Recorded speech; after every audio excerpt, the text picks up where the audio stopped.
नमस्कार. श्री स्वामी समर्थ सगळ्यांना. मी अंजली कुलकर्णी स्वागत करते तुमचं आपल्या यूट्यूब चॅनलमध्ये, ज्याचं नाव आहे माझी स्वामी सेवा. तर आजचा विषय जो आहे तर तो आता अधिक महिना सुरू होणार आहे. अधिक महिना कधी सुरू होणार आहे, कधीपर्यंत आहे, म्हणजे कोणत्या तारखेपासून तर कोणत्या तारखेपर्यंत आहे हेच मी सांगणार आहे. तसं तर सेवा भरपूर या महिन्यात करायची आहे आपल्याला. एका व्हिडिओमध्ये सांगून होणार नाही, व्हिडिओ लांब होईल आणि सगळ्या एका व्हिडिओमध्ये सेवा जर सांगितल्या तर तुमच्या डोक्यावरून जाईल. त्याच्यामुळे एक एक टप्प्याटप्प्याने एक एक सेवा मी तुम्हाला सांगत जाणार आहे. या महिन्यात जितकं आपल्याला म्हणजे जप, पूजा, अर्चा, जी पण काही सेवा केलेली असेल तर त्याचं 1000 पटीने फळ आपल्याला मिळत असतं. त्याच्यामुळे हा महिना इतका महत्त्वाचा आहे सेवा करण्यासाठी.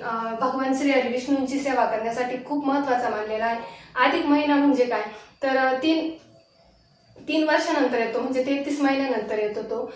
2 वर्ष 8 महिन्यांनी हा अधिक महिना येतो. आणि या महिन्यात लोक भरपूर दान, धर्म, जप, तप, पूजा अर्चा करतात. तर या वर्षीचा अधिक महिना जो आहे तर तो 17 मे पासून सुरू होणार आहे. तर 15 जून पर्यंत अधिक महिना आहे. तर या महिन्यात आपल्याला भरपूर सेवा करायची आहे. विष्णूंना समर्पित आहे हा महिना. तर जेवढ्या आपल्याला विष्णूची सेवा करता येईल तेवढी करायची आहे. घरात तर आपण लक्ष्मीची सेवा करतोच, पण लक्ष्मी जी आहे ना तर ती चंचल असते, आज आहे उद्या नाही. तर त्याच्यामुळे आपल्याला ज्या घरामध्ये श्री हरी विष्णूंची सेवा केली जाते त्या घरामध्ये अखंड लक्ष्मीचा वास होतो. त्याच्यामुळे या महिन्यात जेवढी सेवा करता येईल तेवढी आपल्याला करायची आहे. तर फक्त या महिन्यात काय करायचंय, काय नाही, कसं आहे हेच सांगणार आहे. सेवा मी टप्प्याटप्प्याने सांगेल. तर पहिल्यांदा मी सांगितलंय का अधिक महिना कधीपासून सुरू होतोय. 17 मे ते 15 जून पर्यंत अधिक महिना आहे. तर मग या महिन्यामध्ये सेवा तर भरपूर करायची आहे, पण काय करू नये हे सुद्धा सांगणार आहे. तर लग्न, गृहप्रवेश, शांतिक म्हणजे असे शुभ असतात ना, म्हणजे जे आपण शुभ कार्य करतो म्हणजे लग्न वगैरे तर ह्या महिन्यात करतच नाही, तर ते टाळायचे आहे. या महिन्यात लग्न, गृहप्रवेश सुद्धा करायचा नाहीये. आणि सेवा भरपूर करायची आहे. दान भरपूर करायचंय. दान म्हणजे बघा, म्हणजे या महिन्यात जावयाला दान देता, भाच्याला दान देता. जावयाला दान देण्याने खूप मोठं फळ प्राप्त होतं, खूप मोठं आपल्याला पुण्य लाभतं. त्याच्यामुळे जावयाला दान देतात, भाच्याला देतात, ब्राह्मणाला दान देतात.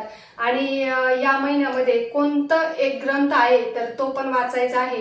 तर त्याच्याने आपल्या आयुष्य म्हणजे आपल्याला जो पितृदोष लागलेला असतो तो पूर्ण नाहीसा होतो त्या ग्रंथाने. तो सुद्धा मी लवकर व्हिडिओ घेऊन येईल. आणि ज्यांची आर्थिक स्थिती खूप बिकट आहे, म्हणजे परिस्थिती त्यांचं म्हणजे पैसा लागत नाही, घरात पैसा टिकत नाही, त्यासाठी त्यांनी सत्यनारायण करायचे आहे. या महिन्यात तुम्हाला 31 सत्यनारायण करायचे आहे. 30 सत्यनारायण म्हणजे 11, 21, 31 असे सत्यनारायणचा तुम्ही संकल्प करू शकता. मी सुद्धा संकल्प करणार आहे. म्हणजे इच्छा काही नाही, फक्त आपल्याला विष्णूंची सेवा म्हणून मी सत्यनारायण करणार आहे. 11 किंवा 21 जसं जमेल तसं मी सत्यनारायण करणार आहे. परत ग्रंथाचं म्हणजे तुम्ही गुरुचरित्राचं पारायण करू शकता. एका महिन्यात तुम्ही 3 पारायण करू शकता. परत आपल्या गुरुमाऊलींचं हे श्री स्वामी चरित्र सारामृताचे पाठ करू शकता. 21, 11 जसं तुम्हाला जमेल तसं तुम्हाला. परत औदुंबराच्या झाडाची सुद्धा जर तुम्ही 1 महिनाभर असं संकल्प करून सेवा केली, म्हणजे पाणी घालणं, प्रदक्षिणा घालणं, तर ते सुद्धा म्हणजे औदुंबराच्या झाडाला जर तुम्ही रोज प्रदक्षिणा मारल्या तर पाहिजे आपल्याला जी इच्छा आपल्या मनात असेल ना तर ती पूर्ण होण्यास मदत होते. म्हणजे होतेच. मी पण 21 दिवसाची सेवा केलेली औदुंबराच्या झाडाला प्रदक्षिणा मारण्याची. तर ती म्हणजे 108 प्रदक्षिणा मी रोज घालायची 21 दिवस. तर माझी इच्छा खरंच अशक्य इच्छा होती ती माझी, तर ती पूर्ण झालेली आहे. तर इतकं महत्व आहे औदुंबराच्या झाडाचं. तर ती सुद्धा तुम्ही सेवा करू शकता. म्हणजे सेवा कोणत्या आहेत तेच मी तुम्हाला सांगते. आणि तुम्हाला परत अजून म्हणजे जेवढ्या सेवा आपल्याला देता येईल 1 महिन्यात तेवढ्या द्यायच्या आहे. म्हणजे त्याचा 1000 पटीने पुण्य जे आहे तर ते आपल्या पदरात पडणार आहे. ब्राह्मणाचं म्हणजे ब्राह्मणाला जितकं दान देता येईल तितकं दान द्यायचं आहे. अखंड दिवा तुम्ही 1 महिन्याला लावायचा आहे. अखंड दिवा लावण्याचं महत्व काय आहे तर आपल्या घरात जी लक्ष्मी आहे तर ती चिरकाल टिकते. अखंड लक्ष्मीचा वास आपल्या घरामध्ये होतो. जर आपण अखंड दिवा 1 महिना दिवा जर लावला तर त्याचं पण खूप म्हणजे पुण्य आहे. तर ही सेवा तुम्हाला करायची आहे. आणि म्हणजे असं नाही की तुम्हाला फळच पाहिजे म्हणून सेवा करा. कधीतरी निस्वार्थ सुद्धा सेवा करून बघा. निस्वार्थ सेवा जर केली ना तर जे तुम्ही मागणार त्याच्यापेक्षा दुप्पट काहीतरी परमेश्वर आपल्याला देऊन जाईल.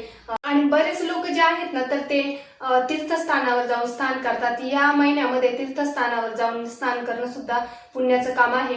म्हणजे आपलं जे पण काही पाप असतं ते नष्ट होतं तीर्थस्नानावर जाऊन आपण जर स्नान केल्यावर. आणि ह्या ज्या मी तुम्हाला सेवा सांगितल्या फक्त मी ह्या सेवा सांगितल्या आहे, पण त्याचं महत्व काय आहे, कशा करायच्या, परत म्हणजे त्याचं प्रत्येक सेवेचं जे डिटेल्स आहे ना तर ते मी प्रत्येक व्हिडिओमध्ये घेऊन येईल. की जर आता संक्षिप्त भागवत जर तुम्हाला ग्रंथाचं पाठ करायचे, पारायण करायचं तर त्याचे काय महत्व आहे, ते कसं करायचं, त्याचा संकल्प कसा करायचा हे तुम्हाला एका व्हिडिओमध्ये डिटेल्स येईल. आणि आता सत्यनारायणचं पण सांगितलं. ज्या घरामध्ये खरंच आर्थिक चणचण चालू आहे ना तर त्यांनी म्हणजे अवश्य सत्यनारायण पूजेचा संकल्प करावा. 11-21 तरी करा. आणि तोच व्हिडिओ जो आहे पूजेसहित घरच्या घरी सत्यनारायण कसा करायचा, त्याला काही खर्च लागत नाही. एकदा तुम्ही जर पूजा मांडली तर तुम्हाला तेच म्हणजे जे वस्तू तुम्ही पहिल्या दिवशी वापरणार त्याच वस्तू जर तुम्ही 11 दिवस 21 दिवस वापरल्या तरी चालेल. फक्त जे पानं आहेत तर ते बदलायचे. तर मग ते सत्यनारायण कसं करायचं घरच्या घरी, तर त्याची संपूर्ण माहिती, संपूर्ण पूजा मांडणी वगैरे तर मी तो स्पेशल व्हिडिओ उद्या किंवा परवाच तुम्हाला अपलोड करेल तुमच्या माहितीसाठी. आणि याला म्हणजे असं नाही का आपण जो लग्नाचा सत्यनारायण करतो, गणपतीत सत्यनारायण करतो तो जोडीने करतो. तर हे जे सत्यनारायणचा तुम्ही संकल्प कराल घरच्या घरी केंद्रानुसार तर त्याला जोडीची काही गरज नाही. तुम्ही करू शकता, तुमचा हस्बंड करू शकता, तुमचा मुलगा करू शकतो, मुलगी कोणी पण ते सत्यनारायण करू शकता. आणि याच्यात म्हणजे इच्छित फल म्हणजे मनातली इच्छा तर पूर्ण होतेच, पण घरात जी पण काही अडचण आहे, आता अडचण येतातच. असं काही नाही का आपल्याला अडचण आपल्या आयुष्यामध्ये कधीच येत नाही. पैसा कायम सतत आपल्या बरोबर असतो असं काही नाही. कधीतरी अडचण येतातच. आणि त्या आर्थिक अडचणींना सामोरं जावं लागू नये म्हणून ही सत्यनारायण पूजा तुम्ही करा. याचं खूप मोठं फळ आहे सत्यनारायण पूजेचं. आणि अखंड जे आपल्या घरामध्ये लक्ष्मी आहे तर ती नांदेल ह्या सेवेने. आणि जेवढं तुम्हाला सेवा करता येईल तेवढा करा. हेच माझं म्हणजे नाही का कळकळीची विनंती आहे. कारण की आपल्याला कसं वर्षभर तर जमत नाही, पण मग असे काही महिने येतात, असे काही दिवस येतात, तर त्या दिवशी जर आपण सेवा केली तर वर्षभराचं कुठं महिन्याचं पुण्य आपल्याला मिळून जातं. तर या सेवा तुम्हाला मी सांगितलेल्या आहेत. अधिक मासाचं महत्व खूप आहे.